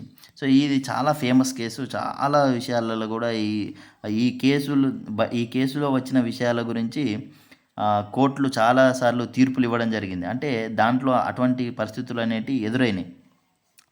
దీంట్లో ఏం చెప్పిల్లంటే సుప్రీంకోర్టు భారత రాజ్యాంగంలోని కొన్ని అంశాలను ఎట్టి పరిస్థితుల్లో మార్చకూడదని దీంట్లో చెప్పారు. అలాగే ప్రాథమిక హక్కులు అనేది ఒకటి. దీంట్లో సుప్రీంకోర్టు కేశవానంద భారతి కేసులో తీర్పునిస్తూ దేశ మనుగడకు కొన్ని మౌలిక సూత్రాలపై ఆధారపడి ఉంటుంది దేశ మనుగడ. ఏవి మౌలిక సూత్రాలు అనే విషయంలో న్యాయమూర్తులు చాలా భిన్నమైన అభిప్రాయాలు చెప్పిళ్ళు. కానీ అందరికీ ఏకీభవించిన కొన్ని విషయాలు ఏంటి అంటే ప్రభుత్వ నిర్మాణం, సమాఖ్య యొక్క లక్షణం, ఉన్నతమైన రాజ్యాంగం, సర్వసత్తాక న్యాయం, సంక్షేమ రాజ్యం, ఇటువంటివి అందరూ కూడా ఒప్పుకున్నారు. అంటే ఇటువంటి విషయాలను మనం కదిలించకూడదు.